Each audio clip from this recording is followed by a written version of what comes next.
Okay, I think give it one more minute to let people join.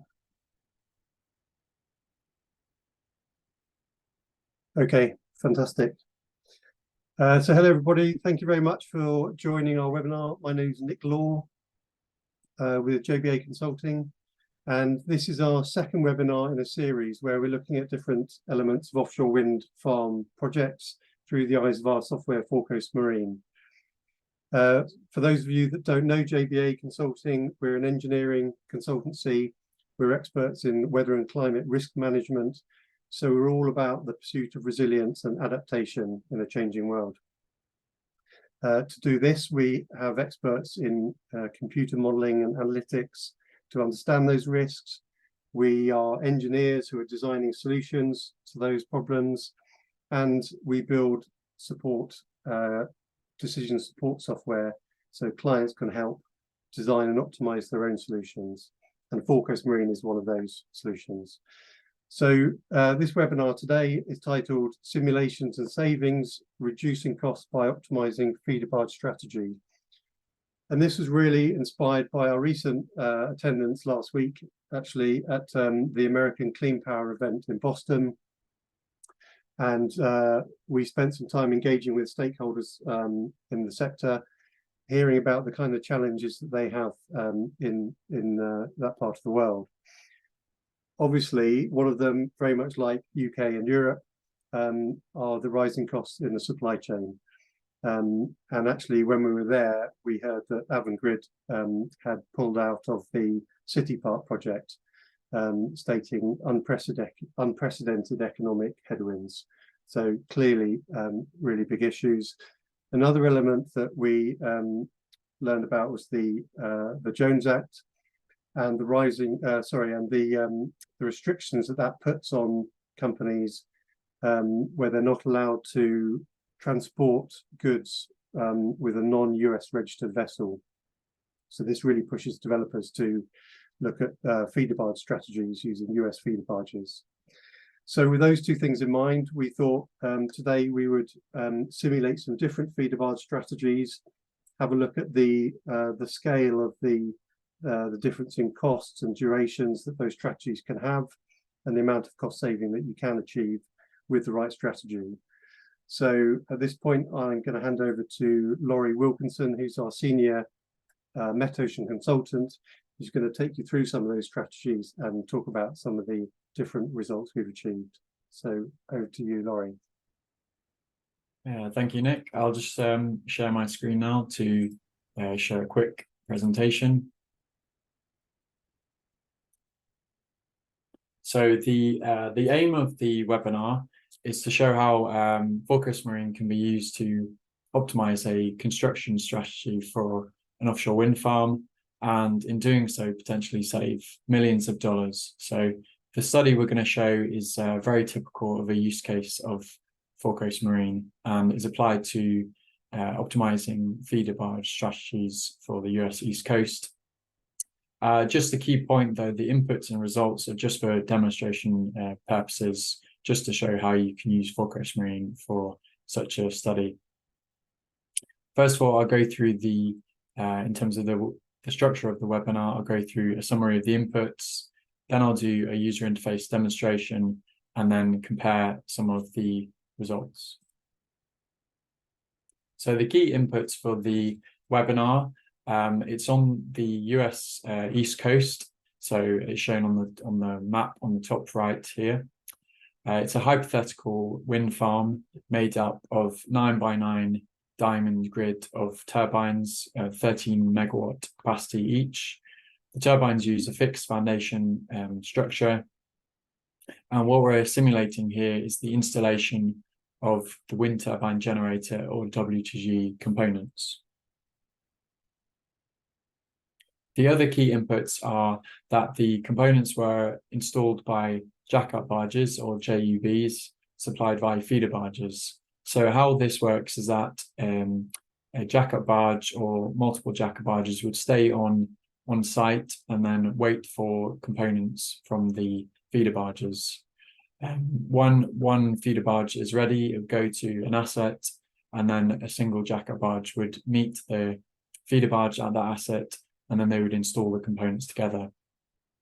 Feeder barge would then go back to the port and collect more components, and the process would repeat.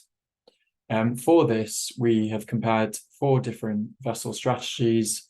The first pair being 1 or 2 standard jack-up barges. So on the top right shown here is a standard jack-up barge, what we call a standard jack-up barge here. The left-hand side shows a jack-up barge jacked up and waiting for components. And the right-hand side shows a feeder barge floating, components being lifted out of the feeder barge. So this is the standard case, and this is where because the feeder barge is floating, we've assumed a lower operability than if the feeder barge was fixed. And the second set of strategies is using 1 or 2 jack-up barges with a dock, and this is shown on the bottom right-hand picture. And for this, this is a new technology, and that's why we thought it'd be interesting to compare the 2 cases. For this strategy, a feeder barge comes to the jack-up barge, goes into a dock actually within the jack-up barge, locks into place, and then the jack-up barge jacks up, as can be shown in the picture. And what this does is it creates a fixed platform that the components can be lifted from on the jack-up barge.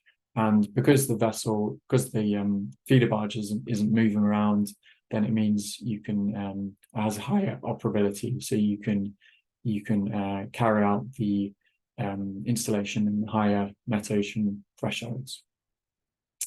And to represent this higher operability, we have assumed 2.5 hours lower total net duration per asset installation for the jack-up barge with the dock, and also the average threshold of significant wave height we've assumed of a slightly higher of 1.7 meters versus 1.6 meters for the jack-up barge with the dock. But to compensate for this, for the higher operability, it's understandable that it has higher complexity of the jack-up barge. So to compensate, we've added a 10% higher day rate for the vessel. For each of the vessel strategies, to make it a fair comparison, we've optimized the number of feeder barges. So this involved increasing the number of feeder barges from 1 up to 8 until increasing them until the campaign duration stopped reducing. And then the optimum number was that number of feeder barges. And then finally, the other input that was varied was the campaign start month. So that was so you could assess the seasonality of the results. Now, if I move over to the web application, I'll demonstrate how it can be used for such a study. So this is the web application. All you need to access it is a browser and internet access. So this is what we're looking at here is the top of the hierarchy of the web application. So it's a project. So you can have multiple projects within the application. The purpose of the project is to contain inputs that you would typically reuse between simulations, and also to contain the simulations themselves.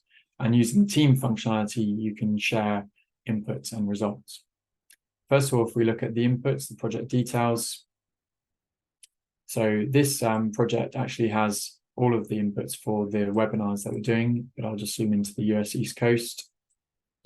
The inputs are the basic information, which is the name, description, currency, and projection system for the maps. The assets, which are the blue features. Here we've got the 81 turbines, and you can also add cables and substations. And the coordinates of these are added using either shapefiles, CSV files, or can be generated within the software itself.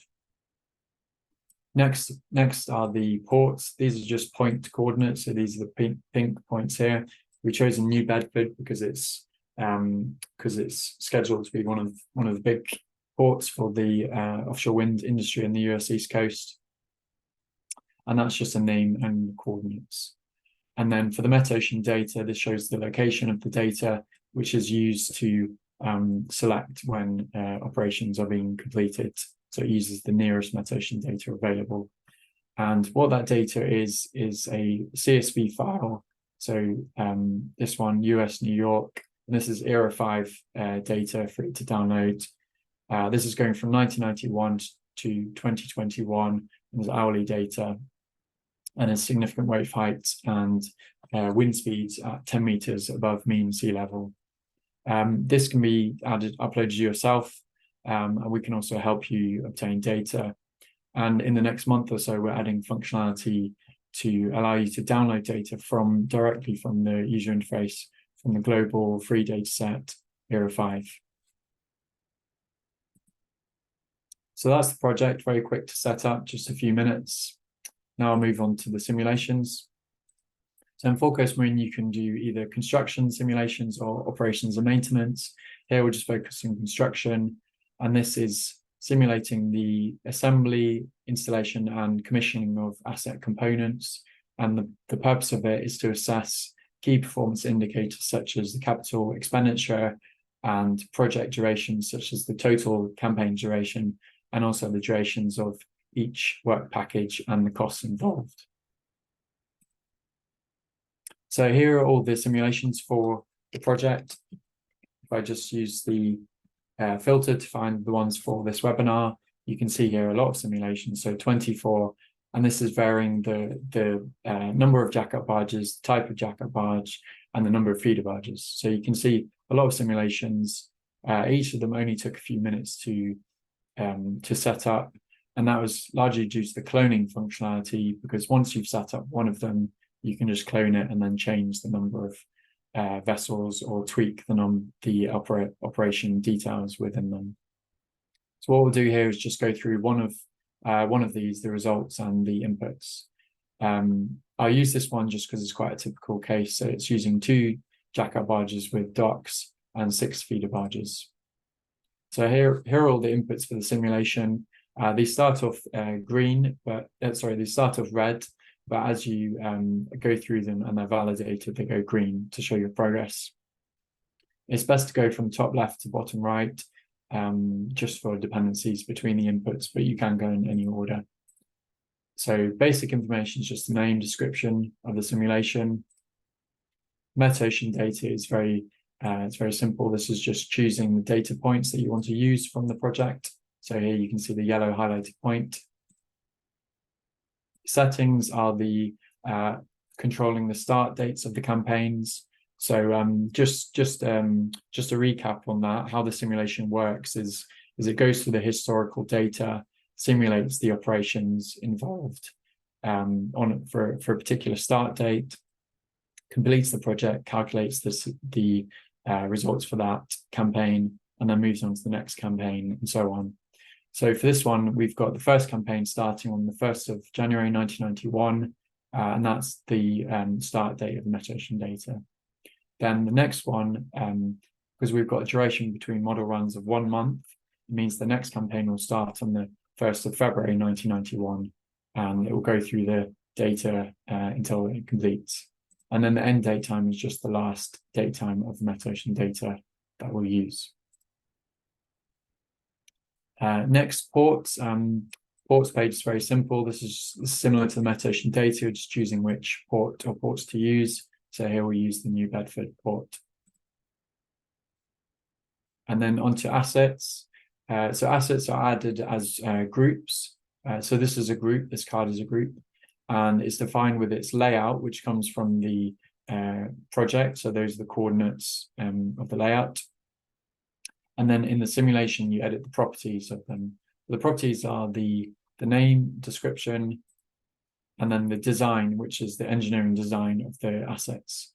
The hub height is used just for descriptive purposes at the moment, but the main inputs are the components. So this is the assembly of components, with each row being a component type and number of assets. So here we've got an assembly of one tower, one nacelle, and 3 blades. You can make that simple or as complicated as you like. On to vessels. So vessels are added in a similar manner to the assets, so they're added as groups. So each of these is a vessel group. Here we've got 2 jack-up barges with docks and 6 feeder barges. So the properties of a vessel group are the name, description, type, capabilities, which are mostly the speed. Here we've set a default speed of 12 knots, which means that any transit operation will use that. For the jack-up barges, that's just relocating between the assets. And then we've used a daily rate of $220,000 per vessel. And for the standard jack-up barge, we used 10% lower, so $200,000 per vessel. And then for the feeder barges, we've assumed they're all the same properties across the simulations. So name, type, name, description, type, capabilities. We've assumed transit speed of 10 knots, so that's going along the transit route of 10 knots, and then relocating between the assets using 5 knots. And then for the daily rate, we've assumed $80,000 per day per vessel. Then the transit routes, which I just mentioned, these are the waypoints between the port and the site. So you can either just have a straight line route, or like in this case, you can have a slightly more complicated one to go around some of the landforms. So here we've gone out of the port, through the gate, into the bay, and then through to the wind farm. And for this, we've assumed that the outbound route is the same as the return route. Next, onto the work packages. So the work package is really the key building block of a construction simulation. At the moment, we can simulate the key types of work package, which are pre-assembly, installation, and post-installation. So just to be clear, on post-installation, that's things like commissioning turbines, or for example, burying cables. But we'll look at installation today. So the example is installing WTGs, wind turbine generators. And this is set. The inputs are going from left to right, basic information, so name, type, and optional description. And then the assets, these are, if we just zoom into the assets, these are shown here, selected as yellow, highlighted as yellow. By default, it selects all of them, but if you would like to install just a subset of them, then you can deselect some of them. Then the components are the components shown for the asset group. So you can either install all of them, or again, select a subset. The schedule is just for if you have multiple work packages to control the relative time difference between the start dates of the work packages. The ports, you're just selecting which port to use for loading out the components. And then transit routes is selecting the routes from the port to the site for this particular work package. So we use the route created earlier. Then on to the main detail, which are the teams of vessels. So there's an installation vessel team, and there's also a feeder barge team. And just to reiterate how it works is the installation vessel team will stay on site and wait for feeder barges to come to the site with components, and then each pair of vessels will install the components together. So one jack-up barge and one feeder barge. So what's defined in these teams are the vessel groups involved, and also the activities. So I'll just show you the installation team, because the inputs are very similar for the feeder barge team. So the team is defined with a name, the vessel groups involved. Now, key thing here for the installation team is that to make it work with feeder barges, you have to change the default value of requires feeder barges from no to yes. And then what that means is that you only have to set the activities for the installation vessel, and not the transiting and loading out activities. If you've not seen something like this before in ForeCoast Marine, The activities are shown in this flow chart here. So an activity is the key block within the flow of work for a work package. So a vessel loads up components, transits a site, goes to the first asset, installs the components, and then if it has more components, goes to the next asset, repeats that. If not, it goes back to the port and repeats that. Now for this case with the feeder barges, the installation vessel will once a feeder barge is at an asset position, it will go to that asset, and then they'll do the installation activity together, and then the feeder barge will because it can only carry one set of components, in this case it will go back to the port, and that process continues. So what you're doing on this page is setting the inputs for these activities, and we'll look at the install WCG activity because that's the most important one, and that's using this position on the flow chart.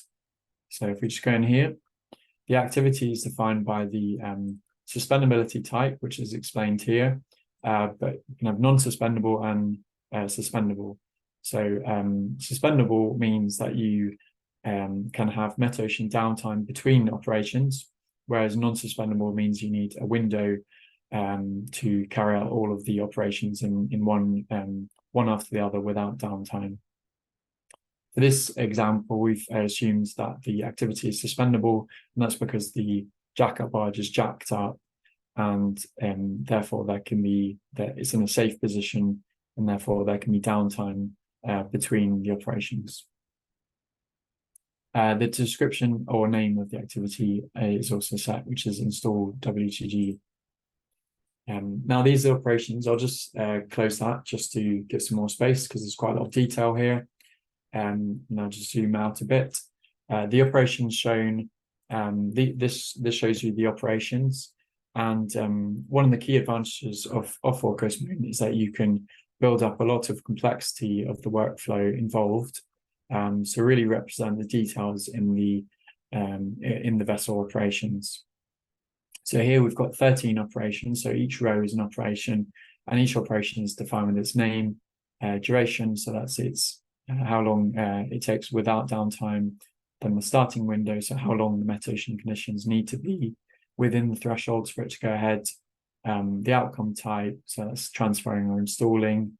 And then the components involved, and then finally, probably most importantly, the metocean thresholds. If I just go through this, so first of all, the vessel jacks up, prepares the equipment, the feeder barge docks, the tower is prepared and installed, then the nacelle, and then the blades, and then the feeder barge undocks, and the vessel jack-up barge vessel jacks down. If we just look at one of these operations as an example, if I zoom back in. So this is the jack-up operation. So it has a name, whether or not it has metocean or time restrictions, duration, starting window, and then the metocean thresholds. So here you can have no thresholds at all, or you can make them sensitive to metocean conditions. These grey blocks are threshold groups. So if any one of the groups is exceeded, then there will be downtime. So for example, if the wave height goes above 1.8 meters, then there will be downtime. So these are quite simple. We've got 1.8 meters significant wave height, or wind speed of 14 meters per second, and a height of 10 meters above mean sea level. But you can also have quite complicated ones like grouped thresholds, so significant wave height of 1 meter at a peak wave period of 10 seconds, for example. So you can be as simple or as complicated as you like. So that's the work packages done. So that's probably the main part of the inputs. There are a lot of functionalities to improve the speed of that, such as cloning of work packages and cloning of operations, and also, as I said before, cloning of simulations. Then finally, the last inputs are the statistics. So these are the statistics that are used for the results. These can be percentile, mean, maximum, or minimum. These are the default ones. So P50 used for the marker value, so that's the bar plots. and then the error bars are P10 and P90, and also the mean is calculated. So I prepared this simulation earlier, so don't need to run it now, but it just takes a few minutes to run. And then now we'll look at some of the results. So the results are split between the statistics and the plots. The statistics are the individual combinations of the variables, the statistic type, the campaign start date, type durations, either months or years or across all of the campaigns, and so on. So there are a lot of results here, 64,000, meaning you can look at a lot of detail here. But for this example, we'll just look at one of the key ones, which is the campaign duration. And the way to find that is to use these filtering drop downs. So if we go result group duration, variable campaign duration, and then duration set as campaign, and that goes from 64,000 to just four results. And this shows you the range of results for the campaign duration. So from P10 of 51 days to P90 of 90 days. So it shows across all of the campaign start dates, you have this very large range of about 39 days, or almost twice the P10. So it shows there's a lot of metocean downtime in there. Then the plots are just the graphical representation of the statistics. So again, if we look at the campaign duration, but slightly differently if we look at the months. So this is the different start month and the different campaign duration values with the P50, P10, and P90. So it shows a huge amount of seasonality with about 50 days in the summer months up to about 90 days in December.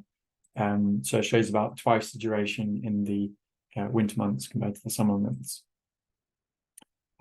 Lots of plots to look at here, but if we look at another type of one, if we look at operability, so if we just use some of these drop downs, and then if we look at the downtime one, so if I just zoom in a bit just to make it a bit easier for you to see this. So this is showing the different contributions to downtime by the different activity operations. So here you've got the activity name and then the operation name. It shows quite a lot of operations contributing to the downtime, but the most is the lift and install blade one operation as part of the installation activity. So if you're wanting to optimize this strategy further, what you could do is look at increasing the operability of the crane for the jackup barge, and you could see if what the cost of that would be to upgrade the crane, then what the benefit would be in terms of the reduced duration and therefore reduced charter cost. So it's another way of doing cost benefit analysis in the software. All right, so that's that simulation done. If I just do share back to the slides, then I can do some comparison results. So these are the comparison results. So first of all, what I've done here is taken the optimal results for each of the 4 vessel strategies. So the optimal number of feeder barges for each one, and the different variables that we're looking at here are the campaign durations, so how long the campaign takes, and also later on the vessel costs. And the plot shows here on the right here shows on the y-axis you've got the P50 campaign duration, and then on the x-axis is the start month, and then the 4 different vessel strategies. So first of all, you can see a clear seasonal trend in all of the results. So typically in the winter months, it takes about twice as long as in the summer months. Going further down into the detail, the use of 2 jackup barges reduces the durations typically by 2, as you'd expect, but also in some cases greater than 2 times, which maybe you wouldn't expect. So if we look at August, for example, the orange bar is just using one standard jack-up barge, and then the blue bar is two standard jack-up barges. And the ratio between those two is 2.3, so 140 days divided by about 60 days. And that shows that it's a nonlinear reduction in the duration. And that's because using two jack-up barges does it fast enough to avoid going into the more hostile autumn and winter months, whereas just using one jack-up barge doesn't. And then finally, going further down to the detail, comparing the two types of jack-up barge, using the jack-up barge, the dock typically had 10 days lower campaign duration than using the standard jack-up barge. So if we look at the blue, which is standard ×2 versus with dock ×2, you can see about 10 days difference. And that was due to the operability improvement with the dock that I talked about in the beginning. Then finally, the vessel cost. So this is the same graph, but using P50 vessel cost in the y-axis. And the vessel cost is the total of all the vessel costs within each campaign. First of all, you can see a huge range of results. So 45 million as the minimum. So that's in July, $45 million, and then going up to $81 million. And this variation was mostly due to the seasonality, actually, rather than the vessel strategy itself. You can see the much greater vessel costs in the winter due to the severe metocean downtime. But there can still be savings by looking at just at the vessel strategies. So, for example, if we again look at using two jack-up barges versus one jack-up barge, if we look at the August results, again, you can see the one standard jack-up barge was about 63 million, whereas using two standard jack-up barges was about 51 million. So a cost reduction of about 20%. So it shows a really interesting playoff between having more vessels, so higher day rates, but then the benefit of the reduced duration means that the overall cost is lower. And then finally, because the aim of the study was to find the lowest cost strategy, this has been shown to be the two jack-up barges with dock strategy with 6 feeder barges starting in July. So that's this result here, which is $45 million. So if you compare that to some of the other strategies, let's say the worst case one, then you have a reduction of $36 million. But if you look at even a less extreme case of comparing the optimal scenario for the one standard jack-up barge vessel strategy, you can even save $3.5 million. So huge amounts of savings here. And this has been a very good example of how you can use ForeCoast Marine to test out a number of different inputs, such as campaign start date, vessel type, vessel properties, number of vessels, and you can quickly within minutes assess these different inputs, and then you can potentially save tens of millions of US dollars by doing such a study. So that's the end of the main webinar content. So thanks very much for listening. Now I'll pass back to my colleague Nick to wrap up the webinar. Thank you very much, Laurie. Really interesting. And I hope our viewers found it useful and interesting too. I should say that we've been doing this for many years with ForeCoast Marine software as consultants. The software is available to license, and uniquely we are in a position to operate either end of that spectrum, or also jointly. So clients can use the software and we can step in to provide expertise on projects as requested, or even provide extra capacity on projects. So the only other things to say are we're really interested to hear on other topics that we can do presentations on using this tool, and some ideas we've got in the pipeline for this involve the potential impact of climate change on O&M strategies, for example. We can look at port strategies, and we're also keen to explore the use of high resolution metocean data, particularly around more complex coastal regions. But if anyone has any topics they want us to look at, then please do reach out and get in touch, and we'll endeavour to put them in our programme of webinars. And then lastly, if we're interested to have a trial, we do operate a trial with training for people that want to explore the software a bit more. So please do reach out to us for that. And on that note, say thank you very much and look forward to seeing you again.